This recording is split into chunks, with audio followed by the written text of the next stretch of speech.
All right, so long as the times that we live in, right? And guess what? You want the good news? It's only gonna get worse. What's the hadith? Hadith Anas ibn Malik, what? يعني كنا يعني جئنا عند أنس بن مالك نشتكي مما نلقى من الحجاج. You remember the hadith? Huh? He said we went to Anas ibn Malik and we were complaining about all the tribulations that we were facing from al-Hajjaj. فقال اصبروا, because what did they want to do? Hajjaj was killing people. Yeah, they wanted to get together and start a military, like an army, and go and fight against them. And Anas ibn Malik told them no. He said, اصبروا. He said, y'all be patient. He said, فإنه لا يأتي على الناس زمان إلا والذي بعده شر منه حتى تلقوا ربكم سمعته من نبيكم. So he said, be patient. He said, because there's not going to come a time, a time upon the people, except for the time after it, is worse and more evil than the time before. It's going to continue on like this until you meet your Lord. And this is what I heard from your messenger, sallallahu alaihi wasallam. So yes, it's not going to get any better. And the people are going to continue to stay quiet. As you see, they're staying quiet about the behavior of the women. They're staying quiet about this gay, homosexual behavior of the men. They're being quiet about everything that's happening to them. And what happens?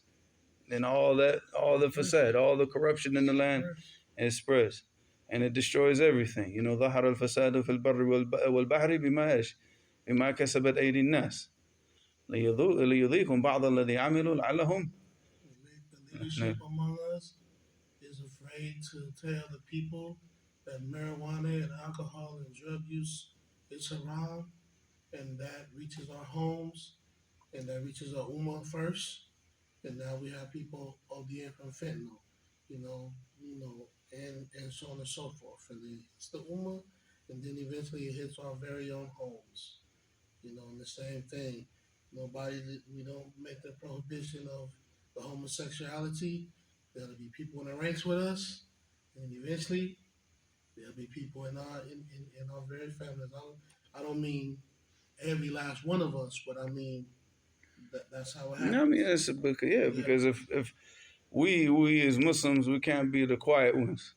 If everybody else stays quiet, and we're the ones that are speaking out against this stuff, we're not gonna stay quiet about it. They want us to stay quiet. Let them kill us. But I mean, as far as that's concerned, right now we live in a time where speaking the truth. What's gonna happen to you if you talk the truth? Are they gonna kill you? Probably not. Are they gonna put you in jail for speaking the truth? Telling you people that this is wrong? Probably not. The biggest fear of people nowadays is what? Being ostracized in public on social media. Are we concerned about that? No, because we were talking about this in Jacksonville, and this is why I told the brothers before. I was like, man, look, I said they've already said what they've had to say about us in 2000 when the whole 9/11 stuff started and they started their war on terror. They already washed their hands with us, and they already said, if you want to be a Muslim, then you're a terrorist. If you want to be a Muslim, then this is this is how we're gonna deal with you, and this is how we're gonna look at you. So what are we like? We're not gonna go over and bend over for these people because we think by bending over for them it's gonna cause our reputation to get better. Nobody bends over for anybody and kisses their feet, and then their reputation gets better. The people look down on you even more. But if you stand up and you continue to speak the truth in the face of all the opposition, even if they don't agree with you, they at least learn to respect you. And they look at the Muslims and be like, okay, could you imagine these rednecks? The biggest enemies, the people that really, really, really hate Islam are who? Like these redneck country boys, patriot guys, right? All right, but if you look at the issues that we have a problem with in the society, a lot of those issues, they also have the same thing. So now if we're speaking out and telling them, no, man, this homosexuality is wrong. This drugs are wrong. Weed is haram. Alcohol. I mean, obviously they're not going to agree with us on the alcohol, and they're not going to agree with us on the girls because these rednecks are the biggest porn watchers in probably all of America. But they'll agree with us on these other issues, right? And when they see us speaking out, then they start to say, well, man, hold on now. Maybe these Muslims aren't as bad as we were told. Then we start talking about the problems in public education. And what the education is doing is just making a person stupid, making a person subservient to other people, to the corporations and the government and all this, just turning you into a slave for them and not a slave to Allah subhanahu wa ta'ala. And all it's doing is getting you institutionalized because, like I told the kids, I said, what's the difference now? When we go by the schools and look at them in schools, I said, that's just a prison. That's just a prison with monkey bars and, and a playground. And all they do is they beautify it to make the prison look a little better. You got your child hall. You got, you can't, go around the school and do what you want unless, all this is preparing you for either being a slave in the corporate world. And if you don't want to take that route, then what? Here's the prison for you. Now you fit right in here. And they're going to put you right back on the school bus. But the school bus is going to be a different color now. It's not going to be yellow. It's not going to be bright yellow anymore. That's going to be that dull white gray. And that's the school bus that you're going to go on now to your next institution. But it's the same thing. But how do we get to this point now? How do we get to this point where you see what in society that you see? Because the people see all the wrong and all the evil going on in society, but they're afraid to speak out about it because, they might talk about us in social media. They might ostracize us.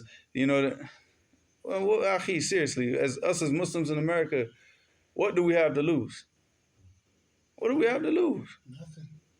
Staying here, we have everything to lose. As far as our status, we have nothing. Like in society, we have nothing to lose. But our communities, we have everything to lose by being quiet. Because by being quiet, then our kids start to fall into that, and our society, our communities crumble.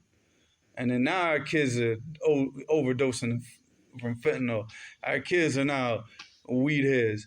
Our kids are now, a'udhu billah, flying rainbow flags around, and this type of stuff. This is what's happening now. So we have everything to lose as far as our community. But as far as the society is concerned, as far as how the people look at us, we never had anything to lose anyways. Because we are the outcasts of society. Allah guided the outcasts to Islam. And the people that, because we, what brought us, a lot of us, to Islam in the first place? We saw something like, man, this ain't right. Something's not right. We were in the school and we're like, nah, man, something's not adding up here. So we were already out of the program. You know what I'm saying? We weren't going along with the program from the very beginning. And then we accepted Islam, and then it really, y'all go over there. Y'all line up over there because y'all aren't with this group over here. And we don't want you mixing with these people because you might destroy their brainwashing, So they're happy for the Muslims just to sit in a little cubby hole, keep our mouths shut, and don't say anything, and just teach each other. They'll let us sit here and study Bukhari. Nothing's going to happen. But now when we get out to the public and start trying to tell the people that this is wrong, y'all need to wake up. Now you're going to start to see a difference in how they deal with us. And that's what they were fearful of from the very beginning, because look at right when that whole war on terror started. When did it start? It started right at the peak of when people were going out to start seek knowledge. Right, because Sheikh Al-Albani, rahimahullah, had just died the year before. All right, Sheikh Muqbil had just died, rahimahullah, maybe a couple months before 9/11, or maybe a month. Let me check, when he died that same year, But I think it was maybe a couple months before. Sheikh Al-Uthaymeen, rahimahullah, just died that year. Sheikh bin Baz had died the year before. No, okay, so it's 2 years. Because that happened in 2001, right? 2001. So Sheikh Al-Albani, Sheikh bin Baz, they both died in 99. So 2 years before that happened. And the Sheikh Muqbil and Sheikh Al-Uthaymeen, they died in 2000, that year, 2001. So you see, everybody was motivated to go out and seek knowledge at that time. We just started learning in America in the late 90s about Sheikh Al-Albani. We started learning about hadith. And then everybody's like, I want to go overseas. I want to learn Arabic. And then brothers were going, coming back, speaking Arabic. But like, all right, if he could do it, I can do it. And then right when all this happens, then what do? They do their little war on terror. They want to shut it all down now. They want everybody to be scared to go overseas. Scared, now if you go overseas, now, this is what you're going to have to go through. And this is how you're going to be labeled. And now you're going to have to come back to America. You're going to have to deal with all the TSA and all the questioning and, being treated like a criminal just because you wanted to go overseas and study your religion. So now the people, they don't want to go and take that because they don't want to take that chance of going overseas to study because it's how they're going to be labeled. Let them label us however they want. Look, they already labeled us. Whether you go overseas, you started growing your beard, you started wearing a thobe, you started, your language started to change. Because you're already out of the programming anyways. You're not doing the drugs, you're not doing the fornication, you're not taking the alcohol, you're not buying the tobacco, all these billion-dollar industries, you're not taking a part of. They're losing that business from you anyways. So you're already outside of the whole thing. They're already labeling you. So who cares if they label you just with other, they just add to the labels. But once you've done that, once you've undertaken that, they can smile at you all they want. But you know what's behind that smile. You're smart enough. You read Surah Al-Bukhari. You know what the kuffar have behind that smile. It's not love for us. And it's not thinking like, okay, they want good for us. No, they don't. They could care less about us. Well, like for them, their paradise on earth is a earth with what? All of us gone. Nobody on this earth to say that this is wrong, this is haram, and then call the Tawheed, call to the Quran, and call to the Sunnah. That's their paradise. So let's turn their paradise into hell. And let's continue, to teach the truth and speak the truth. Well, Allah Mustaan, the problem with the majority of Muslims nowadays, you see, like, when it comes to all this stuff, wallahi, they're quiet. You see this, right? All these years, the homosexuality, you see these dudes are quiet. But now they're fighting with police on campuses. The Arab students now, the Muslim students, they got girls with hijabs fighting on campuses right now, even in UCLA and all these campuses over what's going on in Palestine. It's like, why were you quiet about what was going on in front of you here this whole time? Who do you think is pushing all the homosexuality? Who's pushing all the gangster music that's got all the people killing each other and going to prison?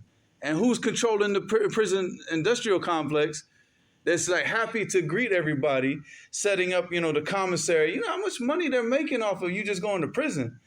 And then imagine, like, who's pushing all that music? NWA, when they started the gangster rap, their manager, what was he?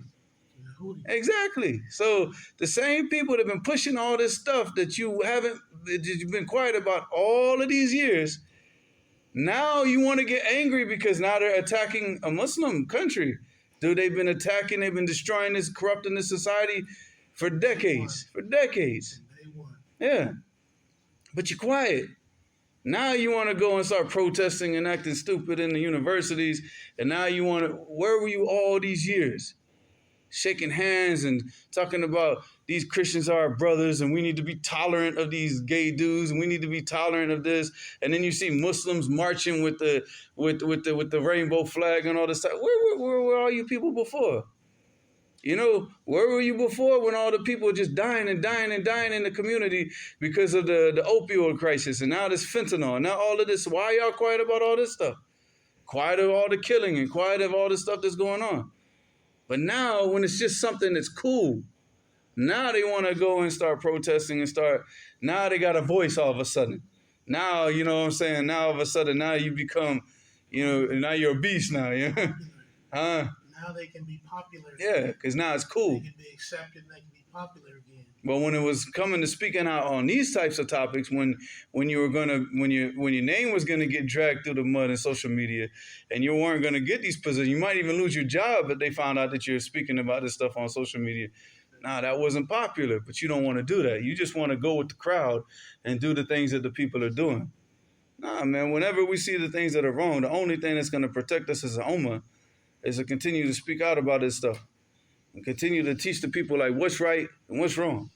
Otherwise, how are our kids gonna grow up and they're not You know, they're just gonna go like what? Just with the crowd, because whatever the majority of people doing, it must be right. You know, and it's just like, you know what our parents used to tell us. Oh, if everybody jumped off the bridge, you're gonna jump off the bridge with them. And then, you know, but the kids nowadays, what are they gonna say? Yeah, because jumping off the bridge seems to be like what the cool thing to do, right? So there you go. And this is how we're raising our kids now, because we're not teaching them what's right and what's wrong. There's no principles. There's no principles. So now they're gonna get on social media and they're gonna learn from the people there, because nobody's being taught. So, nah, man, we need to stop this foolishness. Stop this foolishness. I mean, no, we don't stay quiet about this. So right now, it's not like, okay, you speak out, they're gonna kill you. So what? If they kill you, so what? If they kill you, if that's the worst of what they can do, and Allah subhanahu wa ta'ala already told you that's what they're gonna do.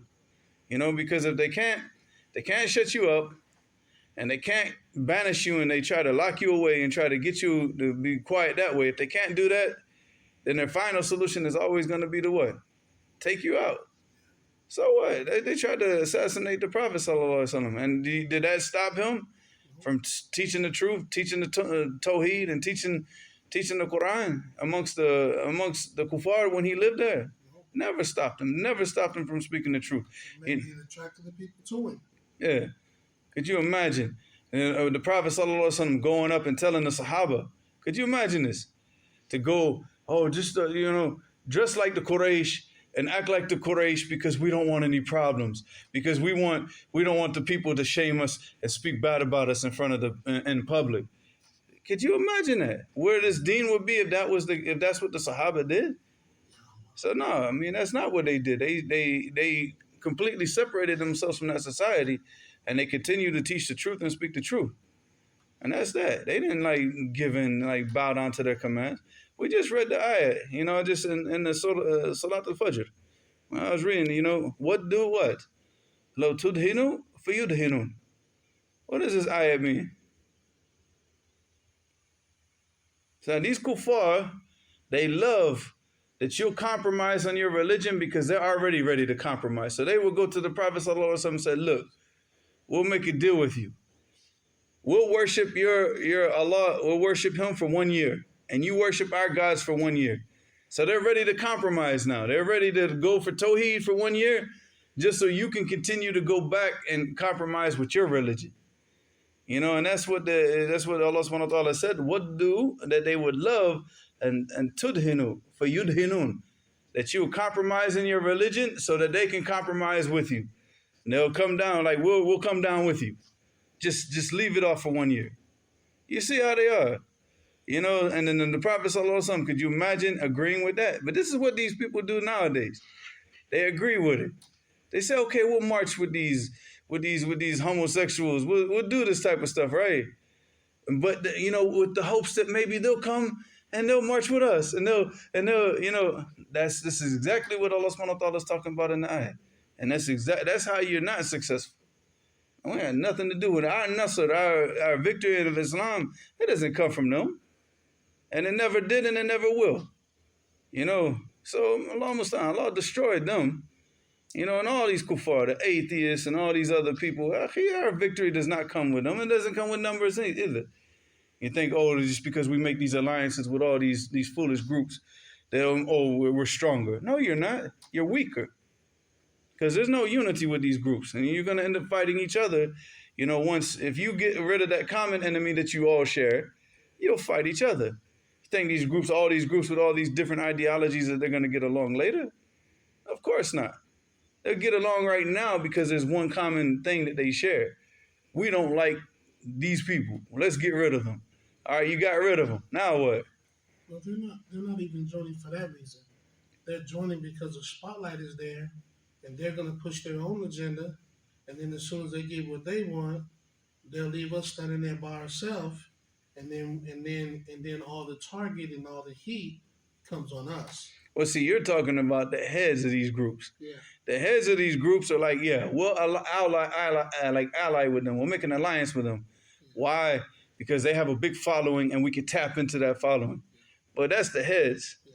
And then once we're done with them, we'll get rid of them. Once we got their followers, right? But the followers, those little masakin idiots, those little sheep, Yeah, that just follow anything. Yeah. They don't. That's not their thing. They think that this is good. We're like increasing our numbers. We're increasing our. We out here making noise. Yeah. We out here being seen. We out here being heard. We got a voice now. You know. Oh, and we talked about this what Imam Shafi'i said, right? And I'll end with that. Where Imam Shafi'i, because you said we're out here making noise.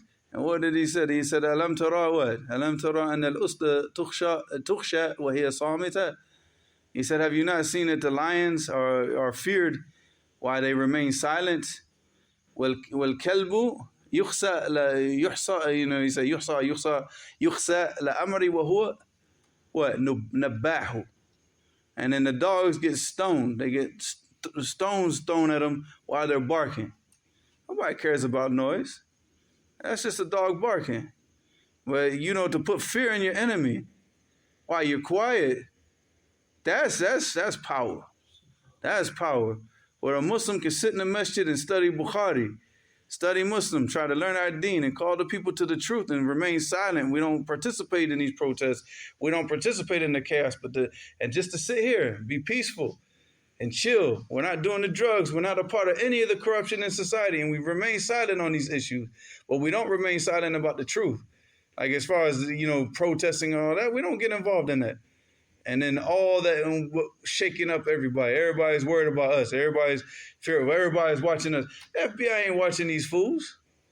FBI is not concerned about what they're doing because they're not a threat, because they're following right into the program. Whatever they tell them to do, like this is a cool thing, they go out and do it. And as soon as they're done with them, all those protesters, what do you think they're going to do? Once the elections are finished, what? They go back to the house and... Nah, they're going to get tossed under the bus, though. They're going to be made out to be the enemies. And then you're going to start seeing, now they're already tossing them under the bus. Already the police are already snatching them up. And now they're already talking about passing laws about anybody who participates in these protests and they're on a student visa, that they're going to deport them. They're already talking about all this stuff. So, I mean, imagine like what's going on. You're already about to get tossed under the bus. And then the big tossing is going to happen once the people gotten what they need out of them. All right, when a person gets what they need out of you and tosses you under the bus, you're not a protester. You're a prostitute. Yeah. That's it. Khalas, because you're just prostituting yourself for any political party that wants to use you for that time and then get rid of you. That's not power. That's not power at all. That's weakness. And that's foolish. So Allah musta'an, man. People need to wake up, man. They need to wake up, and I need to get some coffee. Allah musta'an. وإلهنا سبحانك اللهم وبحمدك أشهد أن لا إله إلا أنت أستغفرك وأتوب إليك